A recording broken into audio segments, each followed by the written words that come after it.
പരിശുദ്ധമായ റബീഉൽ അവ്വൽ മാസത്തിൻ്റെ രണ്ടാമത്തെ വെള്ളിയാഴ്ച രാവിലാണ് നമ്മളെല്ലാവരും ഉള്ളത്. അത്ഭുതങ്ങൾ നിറഞ്ഞ ഈ ഒരു ദിവസം നമ്മൾ ശ്രദ്ധിക്കേണ്ട രണ്ട് കാര്യമുണ്ട്. ആ രണ്ട് കാര്യം ചെയ്തു കഴിഞ്ഞാൽ അള്ളാഹു നമുക്ക് നൽകുന്ന പ്രതിഫലങ്ങൾ അളവറ്റ പ്രതിഫലങ്ങളാണ്. ഏതൊക്കെയാണ് ആ രണ്ട് കാര്യങ്ങൾ? ഒരു മനുഷ്യൻ ദുആ ചെയ്യുമ്പോൾ അവൻ്റെ ദുആ അള്ളാഹു സ്വീകരിക്കണമെങ്കിൽ ആ ദുആഇൻ്റെ തുടക്കത്തിൽ ഒരു കാര്യം ശ്രദ്ധിക്കേണ്ടതുണ്ട്, അവസാനവും ഒരു കാര്യം ശ്രദ്ധിക്കേണ്ടതുണ്ട്. ഈ രണ്ട് കാര്യങ്ങൾ ശ്രദ്ധിച്ചാലാണ് അവൻ്റെ ദുആ അള്ളാഹു സ്വീകരിക്കുന്നത്. ഏതൊക്കെയാണ് ആ രണ്ട് കാര്യങ്ങൾ? നമുക്കൊന്ന് വിശദമായി ഈ വീഡിയോയിലൂടെ പരിചയപ്പെടാം. നബി സല്ലല്ലാഹു അലൈഹി വസല്ലമ തങ്ങളുടെ ഒരു ഹദീസിൽ കാണാം, ഒരു മനുഷ്യൻ ഒരു സ്വലാത്ത് ചൊല്ലിക്കഴിഞ്ഞാൽ അല്ലാഹു തആല അവനിൽ നിന്നും ഒരു വർഷം നരകത്തെ വിദൂരമാക്കുന്നതാണ്. അങ്ങനെ അവൻ എത്രമാത്രം സ്വലാത്ത് ചൊല്ലുന്നോ അത്രമാത്രം നരകത്തിൽ നിന്നും വിദൂരത്തായി അവൻ പോവുകയും സ്വർഗം ഇങ്ങനെ അടുത്തടുത്ത് വരികയും ചെയ്യുമെന്ന് ഹദീസിൽ നിന്ന് നമുക്ക് മനസ്സിലാകുന്നു. ഏത് സ്വലാത്ത് ചൊല്ലിയാലാണ് ആ നരകം വിദൂരമാകുന്നത്, സ്വർഗം അടുത്തു വരുന്നത്? നമുക്ക് വീഡിയോയിലൂടെ പരിചയപ്പെടാം. പരിശുദ്ധമായ റബീഉൽ അവ്വൽ മാസത്തിൻ്റെ രണ്ടാമത്തെ വെള്ളിയാഴ്ച രാവിലും പകലിലും നമ്മൾ ശ്രദ്ധിക്കേണ്ട, നമ്മൾ അറിയേണ്ട, നമ്മൾ മനസ്സിലാക്കേണ്ട ഒരു കൂട്ടം കാര്യങ്ങളാണ് ഈ വീഡിയോയിലൂടെ പരിചയപ്പെടുന്നത്. വീഡിയോ അവസാനം വരെ കാണുക. അസ്സലാമു അലൈക്കും വറഹ്മത്തുള്ളാഹി വബറകാതുഹു. ബിസ്മില്ലാഹി വൽഹംദുലില്ലാഹി വസ്സലാത്തു വസ്സലാമു അലാ റസൂലില്ലാഹി വഅലാ ആലിഹി വഅസ്ഹാബിഹി അജ്മഈൻ, അമ്മാ ബഅദ്. ഏറ്റവും സ്നേഹബഹുമാനം നിറഞ്ഞ മുഅ്മിനീങ്ങളെ, അല്ലാഹു സുബ്ഹാനഹു വ തആല നമുക്കും നമ്മോട് ബന്ധപ്പെട്ട മുഴുവൻ ആളുകൾക്കും, നമ്മളോട് ദുആ കൊണ്ട് വസിയ്യത്ത് ചെയ്തവർക്കും, നമ്മുടെ വീഡിയോകൾക്ക് താഴെ കമൻറ്റുകൾ രേഖപ്പെടുത്തുന്നവർ എല്ലാവർക്കും അല്ലാഹു സുബ്ഹാനഹു വ തആല ഇരുലോക വിജയം നൽകി അനുഗ്രഹിക്കുമാറാവട്ടെ. അല്ലാഹു സുബ്ഹാനഹു വ തആല നമ്മളോട് ആരൊക്കെ ദുആ വസിയ്യത്ത് നടത്തിയിട്ടുണ്ടോ അവരുടെയും നമ്മുടെയും മനസ്സിലുള്ള ഹലാലായ മുറാദുകൾ ഹാസിലാക്കുമാറാവട്ടെ. മുത്തുനബി സല്ലല്ലാഹു അലൈഹി വസല്ലമ തങ്ങളുടെ പേരിൽ ഒരുപാട് സ്വലാത്തുകൾ പറയാൻ, ഒരുപാട് സുന്നത്തുകൾ ജീവിതത്തിൽ പ്രാവർത്തികമാക്കാൻ, അതുവഴി സ്വർഗത്തിൽ കടക്കാനുള്ള വലിയ തൗഫീഖ് അള്ളാഹു നൽകി അനുഗ്രഹിക്കുമാറാവട്ടെ. ആമീൻ യാ റബ്ബൽ ആലമീൻ. പരിപാവനമായ റബീഉൽ അവ്വൽ മാസം, ആ റബീഉൽ അവ്വൽ മാസത്തിൻ്റെ ഓരോ ദിനങ്ങളും ഇങ്ങനെ കഴിഞ്ഞു പോവുകയാണ്. നമ്മൾ ഒരുപാട് സ്വലാത്തുകൾ ചൊല്ലി, ഒരുപാട് ദിക്റുകൾ നമ്മൾ പറഞ്ഞു, ഒരുപാട് സുന്നത്തുകൾ നമ്മൾ പരിചയപ്പെട്ടു, ഒരുപാട് മൗലിദിൻ്റെ സദസ്സുകളിൽ നമ്മൾ പങ്കെടുത്തു. അൽഹംദുലില്ലാ, അല്ലാഹു തആല മുത്തുനബിയോടുള്ള സ്നേഹം, ഇഷ്ടം നമ്മുടെ ഖൽബിൽ അല്ലാഹു വർദ്ധിപ്പിച്ച് നൽകി അനുഗ്രഹിക്കുമാറാവട്ടെ. ആമീൻ യാ റബ്ബൽ ആലമീൻ. ഇന്ന് പരിശുദ്ധമായ റബീഉൽ അവ്വൽ മാസം രണ്ടാമത്തെ വെള്ളിയാഴ്ച രാവിലാണ് നമ്മളെല്ലാവരും നിലനിൽക്കുന്നത്. വെള്ളിയാഴ്ച രാവിൻ്റെ മഹത്വവും അതിൻ്റെ ശ്രേഷ്ഠതയും നമ്മൾ ഒരുപാട് വീഡിയോകളിൽ മുമ്പ് പരിചയപ്പെട്ടിട്ടുണ്ട്. റബീഉൽ അവ്വൽ മാസത്തിൻ്റെ വെള്ളിയാഴ്ച രാവിന് സാധാരണ വെള്ളിയാഴ്ച രാവിനേക്കാൾ വളരെയധികം ശ്രേഷ്ഠത കൂടുതലാണ്. അതിൻ്റെ കാരണം എന്താണെന്ന് നമുക്ക് ഇൻഷാ അല്ലാഹ് ശേഷം പറയാം. അപ്പോൾ ഇന്നത്തെ ഈ ഒരു ദിവസം നബി സല്ലല്ലാഹു അലൈഹി വസല്ലമ തങ്ങളുടെ ജന്മദിനം കൊണ്ട് അനുഗ്രഹീതമായ ഈ റബീഉൽ അവ്വൽ മാസത്തിൻ്റെ രണ്ടാമത്തെ വെള്ളിയാഴ്ച രാവായ ഇന്ന് മുത്തുനബി സല്ലല്ലാഹു അലൈഹി വസല്ലമ തങ്ങളുടെ പേരിൽ സ്വലാത്ത് ചൊല്ലിക്കഴിഞ്ഞാൽ ഒരു മനുഷ്യന് കിട്ടുന്ന അത്ഭുതപ്പെടുത്തുന്ന വലിയ ശ്രേഷ്ഠതകളാണ് കൂടുതലായി നമ്മൾ ഈ വീഡിയോയിലൂടെ പരിചയപ്പെടുന്നത്. നമുക്കറിയാം വെള്ളിയാഴ്ച രാവിൻ്റെ മഹത്വം. വെള്ളിയാഴ്ച രാവ്, അതായത് വ്യാഴാഴ്ച ഉച്ച കഴിഞ്ഞാൽ പിന്നെ വലിയ ശ്രേഷ്ഠതയുടെ സമയം തുടങ്ങുകയാണ്. നബി സല്ലല്ലാഹു അലൈഹി വസല്ലമ തങ്ങളുടെ ഹദീസിൽ കാണാമല്ലോ, വ്യാഴാഴ്ച ദിവസം നോമ്പെടുക്കൽ ശക്തിമത്തായ സുന്നത്താണ്. അതിൻ്റെ കാരണം തന്നെ വലിയ ശ്രേഷ്ഠതയാണ് എന്നുള്ളത് കൊണ്ടാണ്. വ്യാഴാഴ്ച ദിവസം സുന്നത്ത് നോമ്പ് പിടിക്കൽ ശ്രേഷ്ഠമായത് ആ ദിവസത്തിൻ്റെ ശ്രേഷ്ഠത എത്രമാത്രമുണ്ട് എന്ന് നമുക്ക് മനസ്സിലാക്കി തരുന്നു. പിന്നെ വ്യാഴാഴ്ച അസ്ർ നമസ്കാരത്തിന് ശേഷം ഒരു മനുഷ്യൻ കയ്യിൻ്റെയും കാലിൻ്റെയും നഖങ്ങൾ മുറിച്ചാൽ വലിയ വെള്ളപ്പാണ്ട് പോലത്തെ രോഗങ്ങളെ തൊട്ട് അല്ലാഹു കാക്കുമെന്നൊക്കെ ഒരുപാട് ഹദീസുകളിൽ നമുക്ക് കാണുവാൻ സാധിക്കും. അതുപോലെ തന്നെ സൂറത്തുൽ കഹ്ഫ് പാരായണം ചെയ്യുക, അതുപോലെ സ്വലാത്തുകൾ ഒരുപാട് കണ്ട് വർദ്ധിപ്പിക്കുക. ഇവിടെ ഇന്ന് നിങ്ങൾക്ക് പരിചയപ്പെടുത്തുന്ന ഒരു സ്വലാത്ത്, ആ സ്വലാത്ത് പറഞ്ഞാൽ അല്ലാഹു സുബ്ഹാനഹു വ തആല അവനിക്ക് നൽകുന്ന പ്രതിഫലം വമ്പിച്ച പ്രതിഫലമാണ്. വെള്ളിയാഴ്ച ദിവസവും അതിൻ്റെ തലേ ദിവസം, അതായത് വെള്ളിയാഴ്ച രാവിലും ഒരു മനുഷ്യൻ അവൻ സ്വലാത്ത് പറഞ്ഞാൽ, ആദരവായ റസൂലുള്ളാഹി സ്വല്ലല്ലാഹു അലൈഹി വസല്ലമ തങ്ങളുടെ ഒരു ഹദീസിൽ കാണാം, ലയ്യലിജന്നാറ മൻ സ്വല്ല അലയ്യ, ഒരു മനുഷ്യൻ എൻ്റെ മേൽ സ്വലാത്ത് ചൊല്ലിക്കഴിഞ്ഞാൽ ലയ്യലിജന്നാറ, അല്ലാഹു സുബ്ഹാനഹു വ തആല അവനെ നരകത്തിൽ നിന്നും കാക്കുന്നതാണ്. നരകത്തിലേക്ക് അവനെ അല്ലാഹു തആല പ്രവേശിപ്പിക്കുകയില്ല. നരകത്തിൽ പ്രവേശിപ്പിക്കുകയില്ല എന്ന് മാത്രമല്ല, നരകത്തെ തൊട്ട് അല്ലാഹു തആല അവനെ വിദൂരത്താക്കും. എത്രമാത്രം? വീണ്ടും ആ ഹദീസിൻ്റെ ബാക്കി ഭാഗത്തായി നമുക്ക് കാണുവാൻ സാധിക്കും. ഒരു മനുഷ്യൻ അവൻ എത്രമാത്രം സ്വലാത്തുകൾ ഒരു ദിവസം ചൊല്ലുന്നുണ്ടോ ആ ഓരോ സ്വലാത്തും ഓരോ വർഷമായി അള്ളാഹു കണക്കാക്കിയിട്ട് നരകത്തിൽ നിന്നും അവനെ വിദൂരത്താക്കുമെന്ന് ഹദീസുകളിൽ കാണാം. ഒരു മനുഷ്യൻ ഒരു സ്വലാത്താണ് ഒരു ദിവസം ചൊല്ലുന്നത്, അല്ലെങ്കിൽ 2 സ്വലാത്താണ്. ഒരു സ്വലാത്ത് ചൊല്ലിയാൽ 1 വർഷം, 2 സ്വലാത്ത് ചൊല്ലിയാൽ 2 വർഷം, 3 സ്വലാത്ത് ചൊല്ലിയാൽ 3 വർഷം, 10 സ്വലാത്ത് ചൊല്ലിയാൽ 10 വർഷം, 20 ആണെങ്കിൽ 20 വർഷം, 100 സ്വലാത്ത് ചൊല്ലിയാൽ 100 വർഷം അല്ലാഹു സുബ്ഹാനഹു വ തആല നരകത്തെ തൊട്ട് അവനെ കാക്കുമെന്ന് നബി സല്ലല്ലാഹു അലൈഹി വസല്ലമ തങ്ങളുടെ ഹദീസിൻ്റെ അടിസ്ഥാനത്തിൽ നമ്മൾ പരിശോധിച്ചാൽ നമുക്ക് കാണാം. എത്രത്തോളം അല്ലാഹു തആല ആ നരകം സൃഷ്ടിച്ചിട്ട് ആ നരകത്തെ കണ്ണുകൊണ്ട് പോലും കാണാൻ പറ്റാത്ത തരത്തിൽ അല്ലാഹു ഈ സ്വലാത്ത് ചൊല്ലിയ മനുഷ്യനെ പടച്ചവൻ വിദൂരത്താക്കുമെന്ന് ഹദീസിൽ കാണാം. അതുകൊണ്ട് ഈ പരിശുദ്ധമായ 2ാമത്തെ റബീഉൽ അവ്വൽ മാസത്തിൻ്റെ 2ാമത്തെ വെള്ളിയാഴ്ച രാവിൽ ഒരുപാട് സ്വലാത്ത് ചൊല്ലിയാൽ, എത്രമാത്രം നമ്മൾ സ്വലാത്ത് ചൊല്ലുന്നോ അത്രമാത്രം നരകത്തിൽ നിന്നും അല്ലാഹു തആല നമ്മളെ വിദൂരത്താക്കുമെന്നാണ്. അല്ലാഹു ആ സൗഭാഗ്യം നമുക്ക് എല്ലാവർക്കും നൽകി അനുഗ്രഹിക്കുമാറാവട്ടെ. ആമീൻ യാ റബ്ബൽ ആലമീൻ. ഇനി ആ ഒരു പ്രതിഫലം കിട്ടാൻ ഏത് സ്വലാത്ത് ചൊല്ലണം? അതൊരു ചോദ്യമാണ്. ഏത് സ്വലാത്ത് ചൊല്ലണം? ഇൻഷാ അല്ലാഹ് അത് നമുക്ക് വീഡിയോയുടെ അവസാനം പറയാം. ഇനി ഒരു മനുഷ്യൻ സ്വലാത്ത് വർദ്ധിപ്പിക്കും തോറും അവൻ്റെ ഇടയിൽ നരകം വിദൂരത്താകുമെന്ന് നമ്മൾ പറഞ്ഞു. നരകം എത്രമാത്രം വിദൂരത്തായി പോകുന്നോ അതുപോലെ സ്വർഗം അവനിലേക്ക് അടുത്തടുത്ത് വരുമെന്ന് നബി സല്ലല്ലാഹു അലൈഹി വസല്ലമ തങ്ങളുടെ ഹദീസിൽ കാണാം. മറ്റൊരു ഹദീസിൽ നബി തങ്ങൾ പറയുന്നു സല്ലല്ലാഹു അലൈഹി വസല്ലം, ഇന്നൽ അബ്ദ, നിശ്ചയമായും ഒരു അടിമ, ലയസ്അലുൽ ഹാജത, അവനൊരു ആവശ്യത്തെ അള്ളാഹുവിനോട് ചോദിക്കുകയാണ്. അള്ളാഹുവേ, ഞാൻ ദുആ ചെയ്യുന്നു, അള്ളാഹുവേ എനിക്ക് നീ ഒരു നല്ല വീട് നൽകണേ, അല്ലെങ്കിൽ എനിക്ക് മക്കളില്ല, അല്ലാഹുവേ എനിക്ക് ഖൈറായ മക്കളെ നൽകണേ, ഞാൻ ദുആ ചെയ്യുകയാണ്. ഞാനങ്ങനെ ദുആ ചെയ്തു, പക്ഷേ വലാ യുസല്ലി അലയ്യ അഖിബ സുആലിഹി, നബി തങ്ങൾ പറയുന്നു ആ മനുഷ്യൻ അള്ളാഹുവിനോട് അവൻ്റെ ആവശ്യത്തെ പറയുന്ന സമയത്ത് അവൻ എന്ത് പറഞ്ഞിട്ടില്ല? എൻ്റെ മേൽ സ്വലാത്ത് ചൊല്ലിയിട്ടില്ല. ഞാൻ അള്ളാഹുവിനോട് ദുആ ചെയ്തു, അള്ളാഹുവേ എനിക്ക് നീ നല്ലൊരു വീട് നൽകണം, എനിക്ക് നല്ലൊരു വാഹനം നൽകണം, എനിക്ക് നല്ല മക്കളെ നൽകണം, അതൊക്കെ ഞാൻ പറഞ്ഞു. പക്ഷേ എന്ത് പറഞ്ഞില്ല? സ്വലാത്ത് മുത്തുനബി സല്ലല്ലാഹു അലൈഹി വസല്ലമ തങ്ങളുടെ പേരിൽ ഞാൻ പറഞ്ഞില്ല. എന്താ സംഭവിക്കുന്നത്? അവിടെ സംഭവിക്കുന്നത് നബി തങ്ങൾ പറയുന്നു സല്ലല്ലാഹു അലൈഹി വസല്ലം, ഫതുർഫഉൽ ഹാജതു അലാ സ്വഹാബത്തിൻ, നിശ്ചയമായും അല്ലാഹു സുബ്ഹാനഹു വ തആല ഞാൻ ചെയ്ത ആ ദുആ ഇങ്ങനെ ഉയർത്തി ഉയർത്തി ഉയർത്തി മേഘങ്ങളുടെ ഇടയിൽ വെക്കുമെന്നാണ്. അള്ളാഹുവിൻ്റെ അടുക്കലേക്ക് ചെല്ലുകയില്ല, മേഘങ്ങളുടെ ഇടയിൽ അത് തങ്ങി നിൽക്കുമെന്നാണ്. ഞാൻ എപ്പോഴാണോ സ്വലാത്ത് ചൊല്ലുന്നത് ആ സ്വലാത്ത് ചൊല്ലുന്ന സമയത്താണ് ഞാൻ പറഞ്ഞ ആ ആവശ്യം അല്ലാഹു തആല അവൻ്റെ അടുക്കലേക്ക് ഉയർത്തുക എന്ന് മുത്തുനബി സല്ലല്ലാഹു അലൈഹി വസല്ലമ തങ്ങൾ പറയുകയാണ്. അപ്പോൾ എന്തെങ്കിലും ഒരു ആവശ്യം നമുക്കുണ്ട് എങ്കിൽ, നമ്മുടെ ദുആ അല്ലാഹു സ്വീകരിക്കണമെങ്കിൽ ദുആയുടെ മുന്നേയും ദുആയുടെ പിന്നെയും നമ്മൾ സ്വലാത്ത് ചൊല്ലാൻ മറന്നു പോകരുത്. സ്വലാത്ത് ചൊല്ലാൻ മറന്നു പോകരുത്. പിന്നെ പ്രത്യേകം ശ്രദ്ധിക്കേണ്ട കാര്യം, ദുആ ചെയ്യുമ്പോൾ പല ആളുകളും പല അബദ്ധങ്ങൾ കാണിക്കാറുണ്ട്. ചില ആളുകൾ ദുആ ചെയ്യുമ്പോൾ ആമീൻ ആമീൻ അൽഹംദുലില്ലാ അൽഹംദുലില്ലാ, അവിടെ തുടക്കം ആമീൻ ആമീൻ എന്ന് പറയേണ്ട കാര്യമില്ല. നമ്മൾ ദുആ ചെയ്യുമ്പോൾ ആദ്യം പറയേണ്ടത് അൽഹംദുലില്ലാ അൽഹംദുലില്ലാഹി റബ്ബിൽ ആലമീൻ അല്ലാഹുമ്മ സ്വല്ലി അലാ സയ്യിദിനാ മുഹമ്മദിൻ വഅലാ ആലി സയ്യിദിനാ വമൗലാനാ മുഹമ്മദ്. ഇതാണ് ദുആയിൻ്റെ യഥാർത്ഥ തുടക്കം. നമ്മൾ നിസ്കാരത്തിന് ശേഷം ദുആ ചെയ്യുന്നതാവട്ടെ, അല്ലെങ്കിൽ ഒരു സദസ്സിൽ നമ്മൾ മൗലിദ്, അല്ലേ, മൗലിദ് ഇപ്പം നമ്മൾ ഒരുപാട് വട്ടം നമ്മുടെ വീടുകളിൽ ഓതുന്നു, നമ്മുടെ പള്ളികളിൽ ഓതുന്നു. അൽഹംദുലില്ലാ, ആ മൗലിദ് ഓതുമ്പോൾ കിട്ടുന്ന പ്രതിഫലങ്ങൾ മുഴുവനും അള്ളാഹു നമുക്ക് നൽകുമാറാവട്ടെ.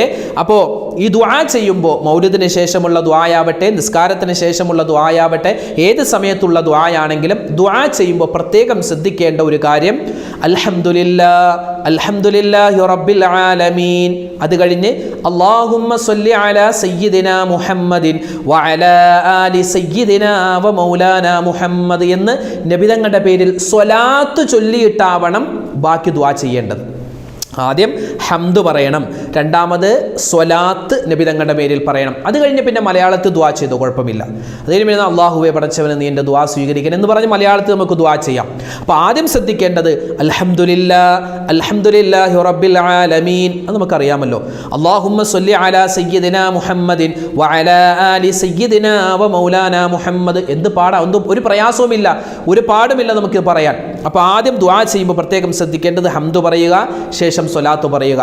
അത് കഴിഞ്ഞ് നമ്മുടെ ആവശ്യങ്ങളൊക്കെ പറഞ്ഞതിന് ശേഷം ദുആ അവസാനിപ്പിക്കുമ്പോൾ ആമീൻ ബിറഹ്മതിക യാ അർഹമർ റഹീമീൻ വസല്ലല്ലാഹു തആല വസല്ലമ അലാ ഖൈരി ഖൽഖിഹി സയ്യിദിനാ മുഹമ്മദിൻ വഅലാ ആലിഹി വസ്വഹ്ബിഹി അജ്മഈൻ സുബ്ഹാന റബ്ബിക റബ്ബിൽ ഇസ്സതി അമ്മാ യസിഫൂൻ വസലാമുൻ അലൽ മുർസലീൻ വൽഹംദുലില്ലാഹി റബ്ബിൽ ആലമീൻ എന്ന് പറയൽ വളരെ ശ്രേഷ്ഠമാണ്. അങ്ങനെ ഒരു മനുഷ്യൻ ദുആ ചെയ്തതിന് ശേഷം പറഞ്ഞാൽ അവൻ്റെ ദുആ അല്ലാഹു സ്വീകരിക്കുമെന്ന് മഹാന്മാർ എഴുതി വെക്കുകയാണ്. ഇനി ഇത്രയും ആ ഒരു ദുആ അവസാനം ഇത്രയും ഒരു സ്വലാത്തു സലാമെന്നും പറയാൻ സാധിക്കുന്നില്ല, നമുക്കറിയില്ല എങ്കിൽ ഒന്നും ചെയ്യണ്ട, ഇത്ര മാത്രം പറഞ്ഞാൽ മതി. എങ്ങനെ? ആമീൻ ബിറഹ്മതിക യാ അർഹമർ റഹീമീൻ വൽഹംദുലില്ലാഹി റബ്ബിൽ ആലമീൻ ബിഹഖി സ്വല്ലല്ലാഹു അലാ മുഹമ്മദ് സ്വല്ലല്ലാഹു അലൈഹി വസല്ലം സ്വല്ലല്ലാഹു അലാ മുഹമ്മദ് സ്വല്ലല്ലാഹു അലൈഹി വസല്ലം അല്ലാഹുമ്മ സ്വല്ലി അലാ മുഹമ്മദ് യാ റബ്ബി സ്വല്ലി അലൈഹി വസല്ലിം. അപ്പോൾ ഈ രണ്ട് രൂപത്തിൽ, ആദ്യം പറഞ്ഞ രൂപത്തിലും രണ്ടാമത് പറഞ്ഞ രൂപത്തിലും നമുക്ക് ദുആ അവസാനിപ്പിക്കാവുന്നതാണ്. അപ്പോൾ ദുആ ചെയ്യുമ്പോൾ ആദ്യവും സ്വലാത്ത് വേണം, അവസാനവും സ്വലാത്ത് വേണം. എന്നാൽ മാത്രമേ നമ്മുടെ ദുആ അല്ലാഹു തആല സ്വീകരിക്കുകയുള്ളൂ. ഇത് പരിശുദ്ധമായ ഈ റബീഉൽ അവൽ മാസത്തിൻ്റെ ഇന്ന് മാത്രമല്ല, നാളെയും മറ്റന്നാളും എപ്പോഴൊക്കെയാണോ നമ്മൾ ദുആ ചെയ്യുന്നത് ആ സമയത്തൊക്കെ ഈ കാര്യം നമ്മൾ പ്രത്യേകം ശ്രദ്ധിക്കുക. ഇനി വരുന്ന എല്ലാ ദിവസവും നമ്മൾ എത്രമാത്രം വർഷം ഇവിടെ താമസിക്കുന്നു അത് അല്ലാഹുവിൻ്റെ കയ്യിലാണ്. പക്ഷേ നമ്മൾ ഏതൊക്കെ ദിവസങ്ങൾ ഇവിടെ ജീവനോടെയുണ്ടോ ആ മുഴുവൻ ദിവസങ്ങളിലും നമ്മൾ ചെയ്യേണ്ട വലിയ പ്രതിഫലം കിട്ടുന്ന കാര്യങ്ങളാണ് ഈ വീഡിയോയിലൂടെ നമ്മൾ പരിചയപ്പെടുന്നത്. അത് ചെയ്യാൻ മാക്സിമം തയ്യാറാവുക. അല്ലാഹു സുബ്ഹാനഹു വ തആല നമ്മുടെ സ്വലാത്ത്, നമ്മുടെ സലാം, നമ്മുടെ ഹംദ്, നമ്മുടെ ദിക്റുകൾ, ഔറാദുകൾ, ദുആ, സ്വദഖ, അതുപോലെ തന്നെ ഇത്ആമു തുആം എല്ലാം അല്ലാഹു സുബ്ഹാനഹു വ തആല നമ്മളിൽ നിന്നും ഖബൂൽ ചെയ്ത് അനുഗ്രഹിക്കുമാറാവട്ടെ. അപ്പോൾ നരകത്തിൽ നിന്നും വിദൂരമാകുന്ന ഓരോ സ്വലാത്ത് ചൊല്ലുന്തോറും നരകത്തിൽ നിന്നും ഓരോ വർഷം വിദൂരമാകുന്ന അത്ഭുതപ്പെടുത്തുന്ന ആ സ്വലാത്ത് ഏതാണ്? മറ്റൊരു സ്വലാത്തുമല്ല, നമുക്കറിയാവുന്ന സ്വലാത്താണ് സ്വലാത്തുൽ ഫിർദൗസിയ തന്നെയാണ്. സല്ലല്ലാഹു അലാ മുഹമ്മദ് സല്ലല്ലാഹു അലൈഹി വസല്ലം. ആ സ്വലാത്ത് തന്നെയാ, വേറെ ഒരു വലിയൊരു സ്വലാത്തോ അല്ലെങ്കിൽ അത്ഭുതപ്പെടുത്തുന്ന സ്വലാത്ത് എന്ന് പറഞ്ഞാൽ ഇതൊക്കെ തന്നെയാ. ഈ അത്ഭുതപ്പെടുത്തുന്ന സ്വലാത്ത് എന്ന് പറഞ്ഞാൽ ഈ സ്വലാത്തിൻ്റെ മഹത്വം നമ്മൾ അറിഞ്ഞു കഴിഞ്ഞാൽ അത്ഭുതപ്പെട്ടു പോകും. പക്ഷെ നമുക്കാർക്കും ആ സ്വലാത്തിൻ്റെ മഹത്വവും അറിയില്ല, നമുക്ക് അത്ഭുതവും തോന്നുന്നില്ല. അതുകൊണ്ട് നരകത്തിൽ നിന്നും ഓരോ വർഷവും വിദൂരത്താകുന്ന അത്ഭുതപ്പെടുത്തുന്ന സ്വലാത്ത് മറ്റൊരു സ്വലാത്തുമല്ല, ഈ ഒരു സ്വലാത്താണ്. ഇൻഷാ അല്ലാഹ് ഒരു 33 പ്രാവശ്യം നമുക്ക് എല്ലാവർക്കും ഒന്നിച്ചൊന്ന് ചൊല്ലാം. സല്ലല്ലാഹു അലാ മുഹമ്മദ് സല്ലല്ലാഹു അലൈഹി വസല്ലം. ഈ സ്വലാത്ത് സ്വലാത്തുൽ ഫിർദൗസിയ ഇതെന്ത് ചെയ്യുക? എല്ലാ സമയത്തും നമുക്ക് ചൊല്ലാം. വുളൂഉള്ള സമയത്ത്, വുളൂ ഇല്ലാത്ത സമയത്ത്, എൻ്റെ ഉമ്മമാരെ സംബന്ധിച്ചിടത്തോളം നിസ്കാരമുള്ള സമയത്ത്, നിസ്കാരമില്ലാത്ത സമയത്ത്, ഏത് സന്ദർഭത്തിലാണെങ്കിലും ഈ സ്വലാത്ത് ചൊല്ലാവുന്നതാണ്. പ്രത്യേകിച്ച് റബീഉൽ അവ്വൽ മാസമാണ്. നമുക്ക് ഒരുപാട് സ്വലാത്തുകൾ, ലക്ഷക്കണക്കിന് കോടിക്കണക്കിന് സ്വലാത്തുകൾ മദീനയിലേക്ക് നമ്മൾ ഹദിയ ചെയ്യേണ്ട ഒരു പുണ്യമാക്കപ്പെട്ട മാസമാണ്. അതുകൊണ്ട് കഴിയുന്ന വിധത്തിൽ എണ്ണം നിങ്ങൾ നോക്കണ്ട, കഴിയുന്നത് പോലെ ചൊല്ലുക. ഇപ്പം നമ്മൾ 33 ഒരു എണ്ണം പറഞ്ഞു എന്ന് മാത്രം. ഇത് ഓരോ സ്വലാത്ത് ചൊല്ലുന്ന സമയത്തും എണ്ണം വെച്ച് ചൊല്ലണം എങ്ങനെയൊന്നും നിർബന്ധമൊന്നുമില്ല. ഏത് സമയത്തും നിങ്ങൾ ജോലിയൊക്കെ ചെയ്യുന്ന സമയത്താണെങ്കിൽ ആ ജോലി ചെയ്യുന്നതിൻ്റെ ഇടയിൽ ഈ സ്വലാത്ത് പറയാവുന്നതാണ്. നമുക്ക് എല്ലാവർക്കും കൂടി ഒരു 33 പ്രാവശ്യം ഈ സ്വലാത്ത് നല്ല രൂപത്തിൽ പറയാം. സല്ലല്ലാഹു അലാ മുഹമ്മദ്